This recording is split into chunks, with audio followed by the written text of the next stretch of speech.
और भाई कैसे हो? सब बढ़िया। आज बहुत दिनों के बाद घर से आया हूँ तो सोचा पहले आप लोग से बिना मिले हुए मन नहीं लगता है, तो सोचे पहले पढ़ा ही देता हूँ। तो चलिए जल्दी से एक टॉपिक का स्टार्ट करते हैं। आपका नाटो। आप सोच रहे हो कि मैंने तो ये कभी सुना है, बस सुना ही होगा, पढ़ा भी होगा, ऐसा नहीं है कि नहीं पढ़ा होगा।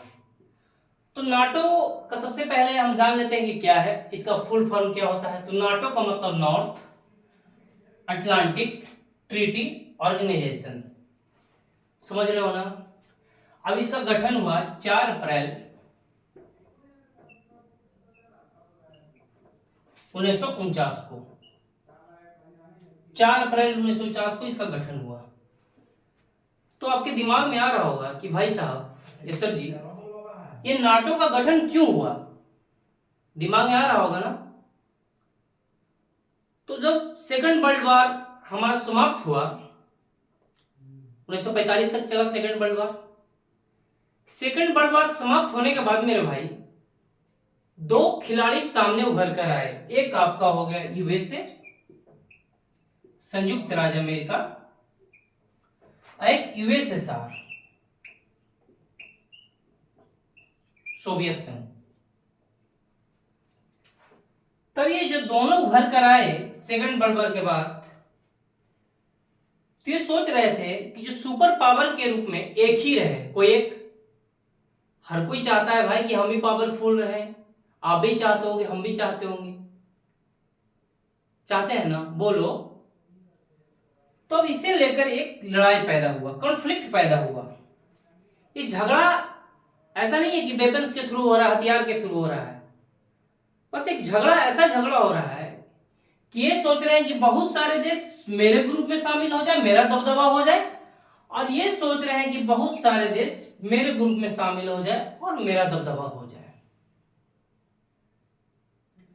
तो बहुत सारे देश इसके पक्ष में भी गया और बहुत सारे देश इसके पक्ष में गया, यानी यूएसए के पक्ष में और यूएसएसआर के पक्ष में। हम आपको बताएंगे इसका विघटन होता है 1991 में, 1991 में टूट जाता है यूएसएसआर 15 देशों में।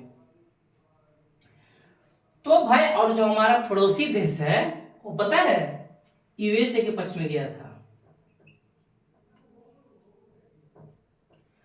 तो अब ये दोनों, जब देखो जंगल में जब दो शेर आपस में लड़ेंगे, दोनों में युद्ध हो जाएगा, तो सोचेंगे कि कुछ जानवर मेरे पक्ष में भी आ जाए भाई, ज्यादा से ज्यादा जानवर मेरे पक्ष में आ जाए, ज्यादा से ज्यादा मेरे पक्ष में आ जाए। जैसे कि नॉर्मल लड़ा झगड़ा में भी देखो, आप नहीं सोचते हैं कि फल्ला मोहल्ला वाला मेरे पूरे साथ आ जाए, वो सोचते हैं मेरे वो मोहल्ला मेरे साथ आ जाए, सोचते हैं ना, बोलो।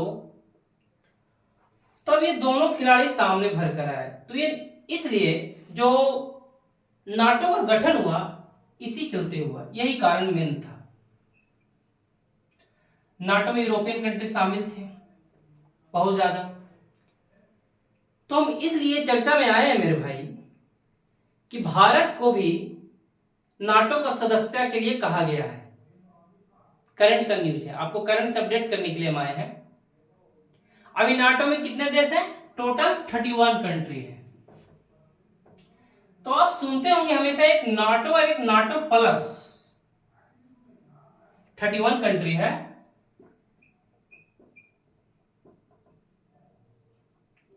आप हमेशा सुनते होंगे एक नाटो और नाटो प्लस।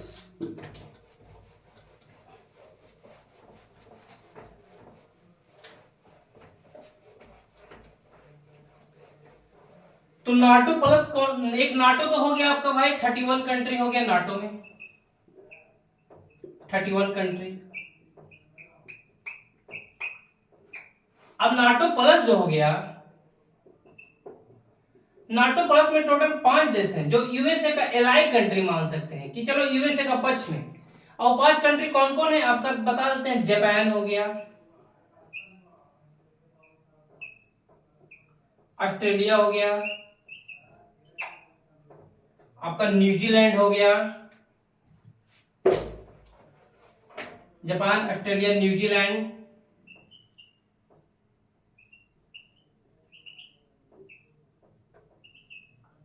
इजराइल,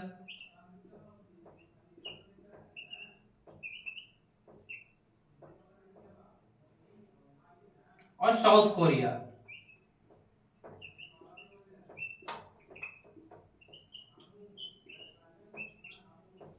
दक्षिणी कोरिया, यानी 5 देश ये शामिल हो गया। इसी को नाटो प्लस बोलते हैं। ओके, तो ये करंट में आपका इसलिए न्यूज है भाई, उदाहरण लिए ना,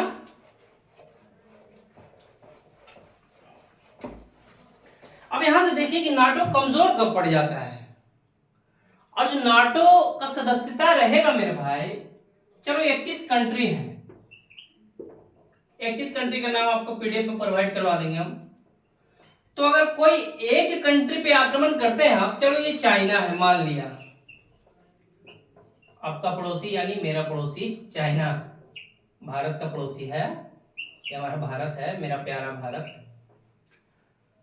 तो अब ये अगर चाइना कोई 31 कंट्री में किसी एक देश पर भी आक्रमण करता है ना, तो सारा देश मिलकर चाइना को धो देगा पूर्ण रूप से, यानी खल्लास, चाइना खत्म। भैया ये 31 कंट्री हो कहां, ये समझ रहे हो ना, यूएसए, बाप रे ये तो सुपर पावर अभी तक है, आज तक किसी को नहीं, सीरिया को मतलब हरा दिया यार, ये आज तक किसी को नहीं समझा, ये अपने आप में सुपर पावर है ये। हाँ भले ही से अब चाइना चैलेंज कर रहा हो, अलग बात है, और चाइना भी एक सुपर पावर बनने की होड़ में है। इसी के लिए तो भारत के साथ आज इसका अच्छा रिलेशन हो गया, नहीं तो भारत के साथ अमेरिका का रिलेशन अच्छा था कभी नहीं था यार। शुरू से देखा जाए तो इसका पाकिस्तान के साथ रिलेशन अच्छा था, चाहे कश्मीर का मुद्दा पे भी ये बोलते रहता था। तो जियो पॉलिटिक्स है, ये बताएंगे आपको दूसरा पीडीएफ वीडियो में। तो 31 देश है गया मेरे भाई, टॉपिक पे आते हैं। अब टोटल क्या करेंगे, किसी एक देश पे आक्रमण करता है तो सारा देश उसे मिलकर मारेंगे और चाइना हो जाएगा खत्म, समझ रहे हो ना। तो 1991 में, आपको कारण बहुत लंबी वीडियो चल जाएगी, 1991 में सोवियत संघ का विघटन हो जाता है, और उसका सबसे 15 देशों में,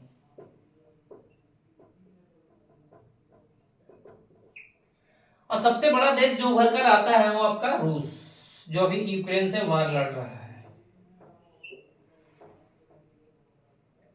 तो सोवियत संघ के विघटन के बाद रसिया भी कमजोर पड़ गया, तो नाटो भी सोचा कि अरे भाई हम तो बनाए थे सोवियत संघ के विरोधी ना, तो ये फिर ये नाटो ठंडा पे बस्ते में पड़ गया। अब ये गर्म बस्ते में कब आया, जब रसिया ने यूक्रेन पे वार कर दिया, वार हो गया, अटैक कर दिया, तो ये गर्म बस्ते में आ गया। अब नाटो के मेंबर सोचने लगे भाई, है ना, बहुत सारे उसके नजदीकी कंट्री है, जैसे फिनलैंड आपका नया सदस्य बना है, ध्यान रखिएगा, सबसे लास्ट जो देश फिनलैंड बनाया नया सदस्य के रूप में, फिनलैंड बना है, फिनलैंड। अब इन लोग को डर सता दिया कि भाई रसिया तो पागल है, घायल शेर की तरह मारने लगेगा, तो ये क्या किए, डर समाने लगा इन लोग को, फिनलैंड को और बहुत सारे कंट्री को, तो ये गर्म बस्ते में आ गया। तो हाल फिलहाल हमारे प्रधानमंत्री जी का यात्रा हुआ है अमेरिका में, तो भारत को सदस्यता ग्रहण करने के लिए कहा गया कि आप सदस्यता ले लीजिए नाटो का। तो अगर भारत सदस्यता ले लेता है यार, तो भारत को घाटा क्या होगा और फायदा क्या होगा, इसमें हम आपको बताते हैं। देखिए, जीवन एक युद्ध है मेरे भाई, ऐसे संघर्ष समझकर युद्ध करो जीवन का, पढ़ना पड़ेगा यार 8 घंटा 10 घंटा, तभी कलेक्टर की कुर्सी पे बैठ पाओगे। तो अब क्या है मेरे भाई, क्या बता रहे थे हम, कि अब जो ये रसिया है, ये सॉरी यूएसए है,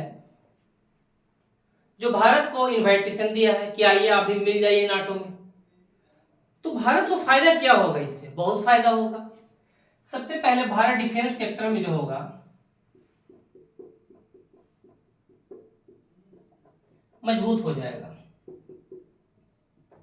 दूसरा, जो चाइना एग्रेसिव रहता है भारत के प्रति, वो कम से कम, जब एलएसी पे अभी कितना कंफ्लिक्ट चल रहा है ना मेरे भाई, देखो 50,000 सैनिक उधर से भी खड़ा है, इधर से भी खड़ा है, एकदम दोनों गोला बारूद लेकर खड़ा है।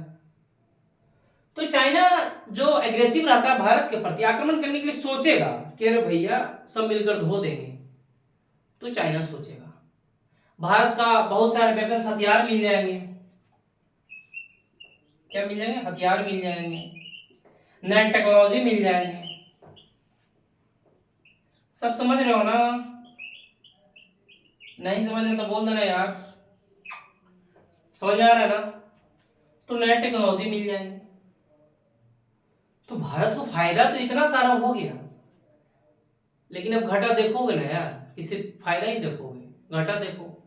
मुझे तो लग रहा है फायदा ज्यादा घाटा ही है। अब देखो घाटा क्या है।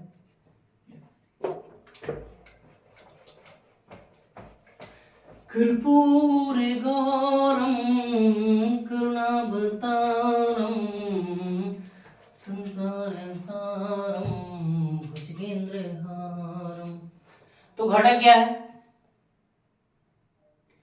तो घटा देखा जाए तो भारत को अभी हमारा रसिया से संबंध बहुत अच्छा है, अभी भी अच्छा है, शुरू से ही अच्छा है।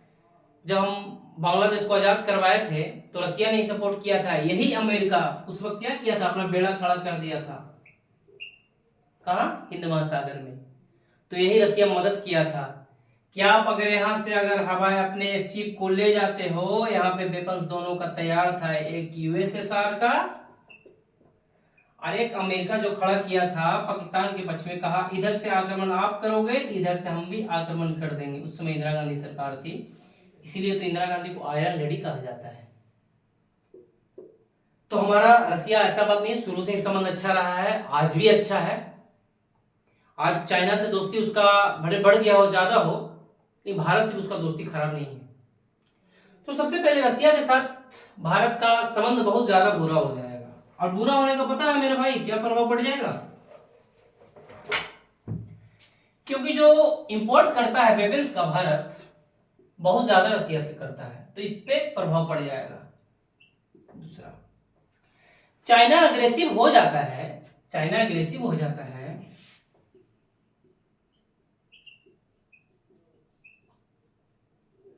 तो उसे रसिया समझाता है कि अरे भैया इतना भी भारत खराब नहीं है जितना एग्रेसिव हो आप, ऐसा थोड़ी है, थोड़ा थम हो, अरे रुको भाई। तो चाइना बैलेंस हो जाता है, क्योंकि एक शेर दूसरे शेर को ही मना कर सकता है, दोनों ताकतवर है। तो क्या हो जाता है? चाइना को रोकता है। तीसरा, पॉइंट टू पॉइंट नोट करिएगा और पॉइंट टू पॉइंट समझिएगा, न समझ में आए बोलिएगा। तो अब क्या होता है? एलएसीपी के इतना 50,000 सैनिक खड़ा है, अरे बोलो। तो भाई 50,000 सैनिक चाइना का खड़ा है तो भारत के भी खड़ा है, तो भारत अगर चाइना क्या करता है 1 लाख सैनिक खड़ा कर देता है वहां पे, चलो तो भारत को भी 1 लाख सैनिक खड़ा करना पड़ेगा। अरे भैया अमेरिका तो अमीर आदमी है, अमीर देश है, भारत उतना अमीर थोड़ी है, अभी तो अमीर बनने की होड़ में है, कोशिश कर रहा है। तो भारत की इकोनॉमिक बर्डन बहुत ज्यादा आ जाएगा, एग्रेसिव बहुत ज्यादा हो जाएगा। ओके, यहां तक। अब दूसरा, भारत है जो नेशनल इंटरेस्ट अपने फायदा में लेता है, किसी के दबाव में नहीं लेता। भारत एक संप्रभुता देश है, संप्रभु देश है। भारत कहता है भी कि हम एक संप्रभु देश है, शुरू से ही नेशनल इंटरेस्ट किसी के दबदबा में नहीं फायदा लेता है, ये शुरू से इसका नियम है। देखते हैं गुटनिरपेक्षता भारत अपनाए थे नेहरू जी।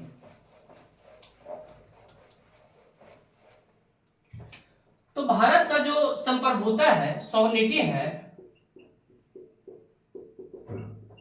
वो खत्म हो जाएगा। कैसे खत्म हो जाएगा आपको यहाँ पे बताते हैं। जैसे कि एक चाइना है, सारा चीज चाइना पे ही चलेगा, और ये ताइवान है। अब चाइना कहता है कि भैया ये ताइवान मेरा पार्ट है, और लोग पूरा देश नहीं मानते हैं कि ताइवान अलग है, मानते हैं चाइना की पार्ट है, चाइना के डर से। यूएस है जो हाल में नैन्सी पेलोसी का यात्रा हुआ है स्पीकर का, कहा? ताइवान में। तो भारत के विरुद्ध स्टैंड तो वही हो जाएगा ना जो अमेरिका का स्टैंड है। यहाँ पे लॉजिक है, समझिएगा, मजाक नहीं। भारत के भी स्टैंड वही हो जाएगा। वो अब स्टैंड क्या हो जाएगा? स्टैंड बिल्कुल सेम हो जाएगा भाई। ताइवान के प्रति भारत का भी रुख हो यही हो जाएगा जो अमेरिका का रुख है। ये भी कहेगा कि नहीं ताइवान एक अलग देश है, तो चाइना और अग्रेसिव हो जाएगा। ये भी समस्या है। प्लस देखो आपने पाकिस्तान के जो प्रधानमंत्री भारत का बहुत बड़ाई किए थे, कौन? हमारा बगल पड़ोसी बोल सकते हैं उसे यार, कितना ही खराब है, पड़ोसी पड़ोसी ही होता है। इमरान खान पता है क्या बोले थे कि भारत एक अपना डिसीजन संपर्कों अपने फायदे के लिए लेता है। अब कैसे? रशिया यूक्रेन में बात चल रहा है, अमेरिका ने बहुत ज्यादा दबाव बनाया, बहुत ज्यादा दबाव बनाया। क्या दबाव बनाया? कि भैया आप तेल जो परचेज कर रहे हो, आयात कर रहे हो, इंपोर्ट कर रहे हो, वो कम कर दो, मत मंगाओ। लेकिन भारत ने अमेरिका की एक नहीं सुनी। अपना नेशनल इंटरेस्ट फायदा देखते हुए क्या हुआ? तेल को आयात और ज्यादा बढ़ा दिया। तो भारत अपना डिसीजन खुद ले रहा है, लेकिन जब यूएस का शामिल हो जाएगा नाटो में तो खुद वो डिसीजन नहीं ले पाएगा। अरे भारत विश्व गुरु अपने आप को जो बनने की होड़ में है, या सुपर पावर बनने की होड़ में, वो नहीं बन पाएगा। जैसे आप जापान को देखो, दक्षिण कोरिया को देखो, अपना डिसीजन वो खुद नहीं ले पाते हैं यार, अमेरिका के फेव जब बोलता है तो लेते हैं। तो भारत को कहीं ना कहीं नाटो की सदस्यता भी नहीं लेनी चाहिए। भारत जिसमें है उसमें बरकरार रहना चाहिए। जैसे क्वाड है, Bharat, America, Australia, Japan, quad group है, उसी को भारत का स्टैंड अच्छा करना चाहिए, उसी को प्रोसेस बढ़ाना चाहिए, उसी को जो ठंडे बस्ते में उधर से गर्म बस्ते में लाए, बिल्कुल नाटो की सदस्यता ना ले। तो यही था पूरा नाटो। उम्मीद करते हैं आपको समझ में आ गया होगा। Thank you.